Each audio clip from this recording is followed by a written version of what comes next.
Shalom,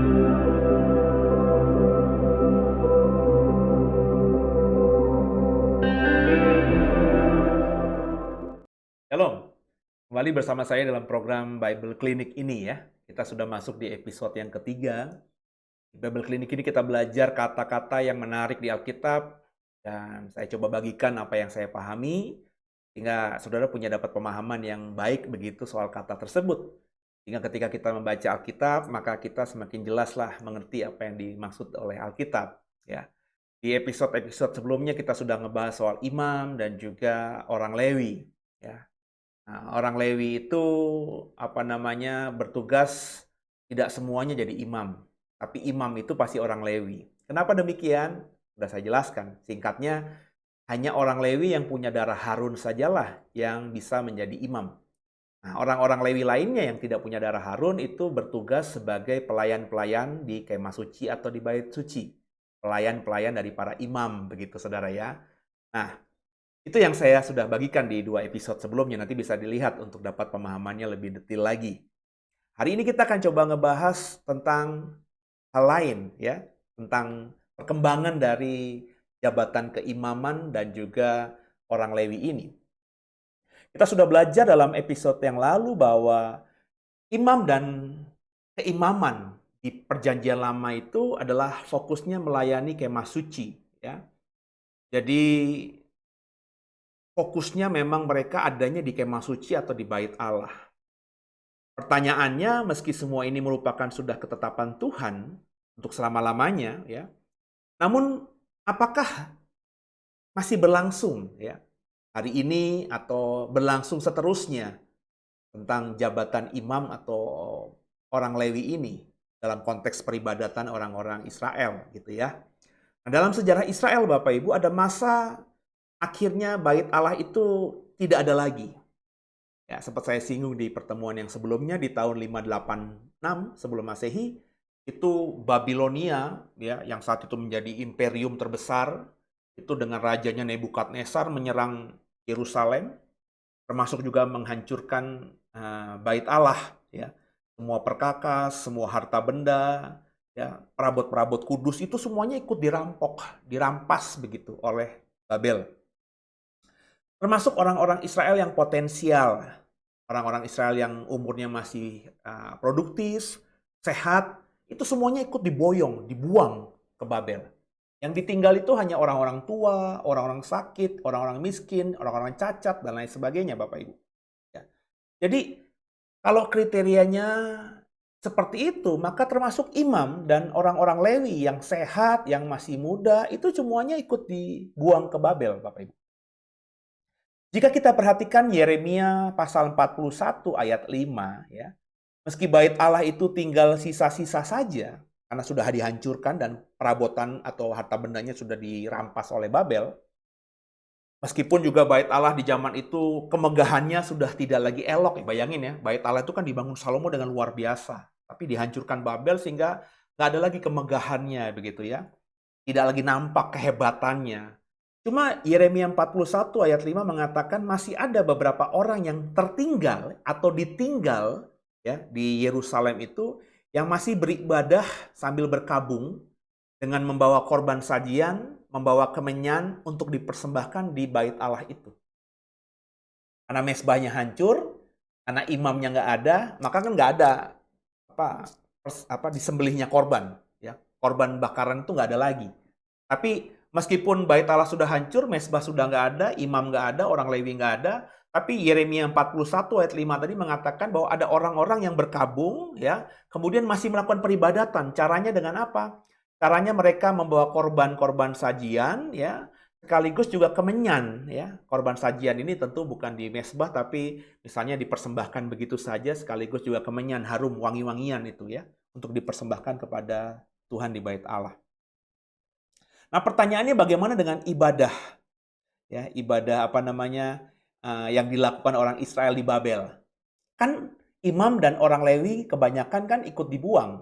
Maka bisa dong ibadah di Babel dilakukan. Nah, kalau jawabannya itu tentu jawaban saya adalah tidak, Saudara. Kenapa? Karena kalau kita membaca kitabnya Musa ya, Bapak Ibu ikuti seri yang pertama dan kedua, pusat dari peribadatan Judaisme atau agamanya orang-orang Israel yang menyembah kepada Elohim Adonai, Allahnya Abraham, Isa, dan Yakub itu fokusnya di bait Allah. Fokusnya di kemah suci sebelum ada bait Allah. Di sanalah mereka melakukan peribadatan kepada Tuhan. Jadi orang-orang di Babel, orang-orang Israel yang dibuang di Babel kan gak bisa beribadah. Kenapa? Gak ada bait Allah di situ. Nah, kalau kita membaca di dalam kitab-kitab perjanjian lama, tentu ada kerinduan, ada kehausan orang Israel terhadap Tuhan. Ya. Nah, cara yang mereka lakukan dalam peribadatan mereka di Babel, kalau mereka rindu sama Tuhan, mungkin ya saudara, salah satu bentuknya adalah seperti yang dikerjakan oleh Daniel. Kalau Bapak Ibu membaca, Daniel itu punya kebiasaan setiap hari 3 kali naik ke sotoh rumahnya, kemudian badannya dan wajahnya diarahkan ke Yerusalem, ya. Kemudian dia berdoa kepada Tuhan. Jadi Daniel ini berdoa 3 kali sehari dengan kiblat, ya, arah doanya ke Yerusalem. Mungkin ini yang dikerjakan juga oleh orang-orang Israel lainnya di Babel. Nah, saya tidak tahu karena Alkitab tidak mengatakan itu, tapi tentu yang dikerjakan Daniel ini bukan eksklusif milik Daniel, tapi juga dikerjakan oleh orang-orang yang rindu dan haus kepada Tuhan saat mereka ada di Babel itu ya. Nah, ibadah yang model begini mungkin dilakukan oleh orang-orang Israel selama hampir 70 tahun mereka ada di pembuangan di Babel, Bapak Ibu. Yang saya mau katakan, selama durasi waktu itu, 70 tahun di Babel itu, para imam, orang-orang Lewi, itu vakum dalam pelayanan. Sebab nggak ada yang bisa mereka kerjakan di Babel. Karena bait Allah nggak ada itu ya. Yang tentu harus diperhatikan dalam pembuangan di Babel ini tentu adanya kehausan dalam beragama, dalam diri pribadi-pribadi orang-orang Israel itu. Maka di Babel, sejarah mencatat mulai adanya pendalaman-pendalaman Taurat itu, ya. Dan ini dilakukan oleh kelompok-kelompok yang kecil, rumahan begitu, saudara ya. Jadi kalau kita baca buku-buku sejarah Alkitab Perjanjian Lama, ini karena mereka tidak bisa beribadah di Babel, mereka rindu sama Tuhan, maka mulailah muncul bahasa saya tuh kelas-kelas Taurat ya. Pendalaman-pendalaman Taurat, kelompok-kelompok kecil mulai ada di Babel itu. Nah, saya termasuk yang meyakini bahwa orang yang disebut di Perjanjian Baru sebagai ahli Taurat atau para ahli Taurat itu mulai muncul atau cikal bakalnya itu mulai ada terbentuk sejak orang Israel 70 tahun di Babel ini. Ya kan, kalau kita membaca Alkitab kan kadang-kadang kita bingung ya. Di Perjanjian Lama itu tidak ada ahli Taurat, tiba-tiba di Perjanjian Baru muncul kelompok yang disebut ahli Taurat. Dari mana mereka munculnya? Ya, saya menduga, menafsirkannya cikal bakalnya itu mulai muncul sejak di Babel ini, saudara. Ketika orang mulai haus akan Taurat, ketika orang mulai belajar dan rindu untuk mengerti Taurat dan lain sebagainya. Nah, mereka yang disebut para ahli Taurat ini pasti saya berani yakin ya, awalnya adalah keluarga imam. Kenapa demikian? Karena yang paling menguasai Taurat kan imam. Ya, yang membaca Taurat setiap hari itu kan imam. Ketika masih ada di Yerusalem ya, ketika bait Allah masih ada. Yang paling fasih menguasai Taurat itu kan kelompok imam. Maka ketika mereka dibuang di Babel, yang menjadi guru-guru agama itu, yang menjadi para ahli Taurat pertama kali itu ya kelompok imam, saudara. Jadi para imam yang notabene keturunan Lewi, keturunan Harun, keturunan Sadok ini di Babel juga mulai menjadi mencikal bakali ya kelompok yang nantinya disebut sebagai para ahli Taurat ini. Contohnya kalau kita baca di Nehemia 8 ayat 10 ya, Nehemia 8 ayat 10 mengatakan begini, bahwa Esra itu disebut sebagai imam dan ahli Taurat ya.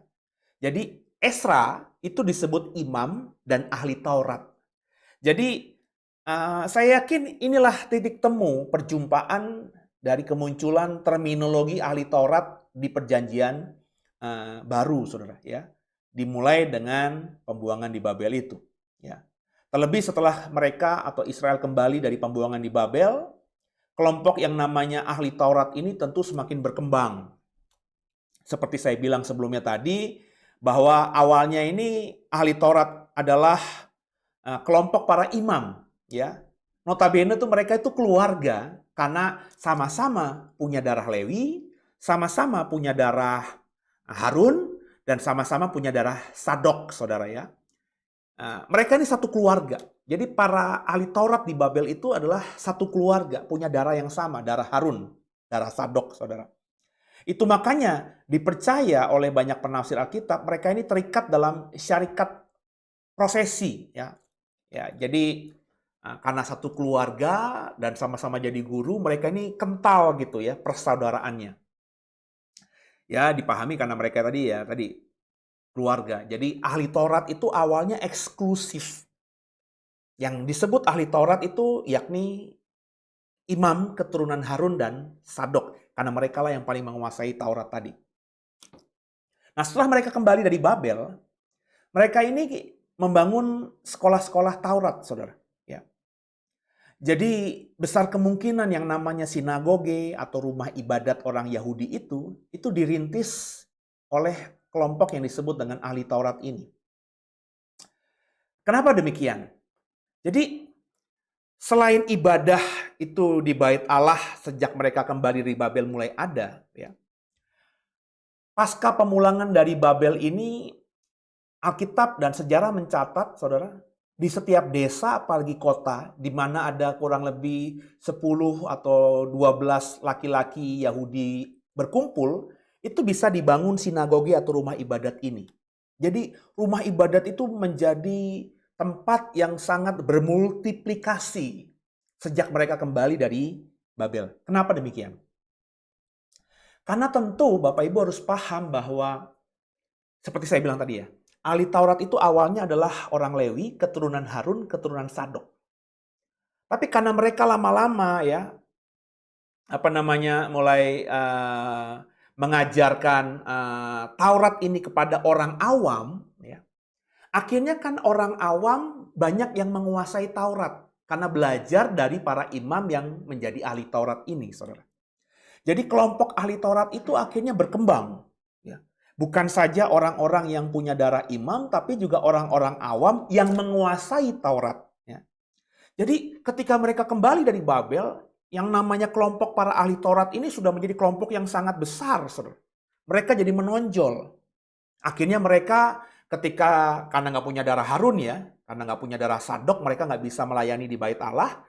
Para kelompok ahli Taurat di luar dari imam ini, yang tidak punya darah imam ini, kembali ke desa mereka, menempati desa tertentu, kota tertentu. Mereka mulai membangun sinagoge, membangun rumah ibadah, begitu saudara. Intinya sinagoge atau rumah ibadat itu memang tidak bisa menggantikan peran bait Allah. Namun mulai berpengaruh dalam kehidupan orang Israel. Ketika tahun 70, ketika Jenderal Titus, ya, jenderalnya Roma menghancurkan Yerusalem, menghancurkan bait Allah sehingga rata dengan tanah, itu di Yerusalem saja, di kota Yerusalem saja, sejarah mencatat ada 400 sinagoge. Dari tadinya pusatnya hanya di bait Allah, ketika bait Allah di tahun 70 dihancurkan rata dengan tanah, di kota yang sama, di satu kota yang namanya Yerusalem saja, ada 400 sinagoge. Itu sejarah mencatat demikian, saudara. Jadi yang saya mau katakan sinagoge menjadi sebuah lifestyle baru, gaya hidup baru. Bukan saja sekolah Taurat, tapi tempat berkumpulnya orang Yahudi. Ngobrolin apa saja. Ya, saya selalu mengatakan sinagoge itu seperti Karang Taruna begitu ya, atau balai desa begitu Bapak Ibu ya. Bukan aja belajar Taurat, tapi juga berkumpul untuk menyelesaikan suatu masalah di desa atau kota tersebut. Nah, dalam hubungannya dengan pembahasan sebelumnya, nah, para imam ini akhirnya mulai bermetamorfosis, saudara. Setelah tahun 70 ketika bait Allah hancur total, imam tidak punya pekerjaan lagi kan, saudara. Karena tugasnya di bait Allah nggak bisa dilakukan. Akhirnya para imam yang sudah disebut ahli Taurat itu mulai bermetamorfosis, ya. Menjadi apa? Menjadi ahli Taurat, saudara. Ya. Awalnya mereka itu dari satu keluarga, seperti saya bilang tadi. Hanya orang Lewi, keturunan Harun dan keturunan Sadok yang menguasai Taurat. Akhirnya ya mereka ini menjadi keluarga, menjadi ahli Taurat. Dan tentu dalam keluarga ahli Taurat akhirnya muncul anggota-anggota baru yang bukan dari kalangan imam tadi. Lambat laun, kelompok yang namanya ahli Taurat ini makin besar, makin berkembang, dan luar biasa. Makanya nggak heran di Perjanjian Baru, dimanapun Yesus pergi mengajar, pasti ada yang disebut ahli Taurat di situ. Apalagi di sinagog dan dalam budaya Yahudi ada yang disebut bar miswah. Itu maksudnya anak laki-laki sampai usia 12 tahun itu harus disekolahkan di sinagog, di rumah-rumah ibadah, ya, di Bait Allah ketika Bait Allah masih ada. Untuk apa? Untuk belajar Taurat dan katam atau hafal Taurat itu, Saudara. Mereka ya yang orang awam, ya anak-anak ini kan bukan anak-anak orang Lewi saja, tapi anak-anak dari suku Israel lainnya, ada suku Yehuda, Benjamin, dan lain sebagainya. Mereka ini akhirnya mempelajari Taurat dengan giat.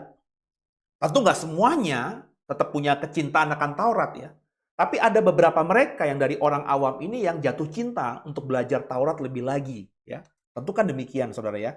Nah, mereka ini akhirnya mendalami Taurat. Mereka yang tidak punya darah Lewi, tidak punya darah Harun, tidak punya darah Sadok, akhirnya menguasai Taurat dan akhirnya menjadi ahli Taurat.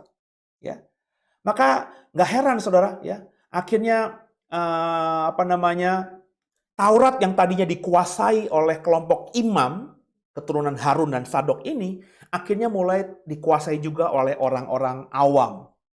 Itu makanya nggak heran, Saudara, Yesus di Perjanjian Baru disebut atau dipanggil rabai atau guru. Ya, guru apa di sini? Ya guru Taurat, Saudara. Ya, karena Yesus masuk ke sinagognya, dia baca Taurat, terus dia bisa bertanya jawab dengan orang-orang yang ada di sinagog itu. Yesus kan bukan orang Lewi. Jelas dikatakan dia anak Daud, berarti dari suku Yehuda. Bapak ibunya Maria dan Yusuf itu adalah keturunan Daud. Dia adalah Yehuda sejati, tapi bisa disebut sebagai ahli Taurat. Itu yang saya katakan. Di zaman Perjanjian Baru, Saudara, sejak terutama dimulai ketika orang Israel kembali dari Babel, orang-orang awam ini banyak yang menguasai Taurat dan kemudian disebut sebagai ahli Taurat. Dan mereka punya kedudukan yang cukup signifikan dalam kehidupan orang Israel. Kenapa? Karena banyak sinagog zaman itu. Dan setiap sinagog itu punya guru yang disebut ahli Taurat ini. Nah, jadi saya yakin saudara, ya, saudara cukup memahami penjelasan singkat saya tadi. Tapi pasti juga ada beberapa saudara yang mengatakan, tapi kan meskipun pasti ngomong begitu, di zaman Tuhan Yesus tetap ada imam, ya. Tetap ada itu imam besar, ya. Buktinya ada imam besar Kayafas, Hanas, ya. Yesus pun ditangkap oleh imam-imam. Nah, gimana menjelaskannya? Siapa mereka? Ya, imam itu siapa? Ahli Taurat itu kemudian bagaimana dan apa hubungannya juga dengan ahli Taurat, dengan imam itu? Nah, masalah ini, topik ini akan saya jelaskan di minggu depan ya.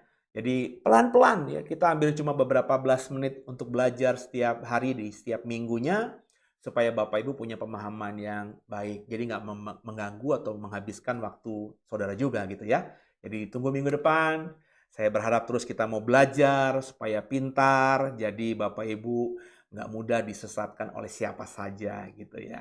God bless you.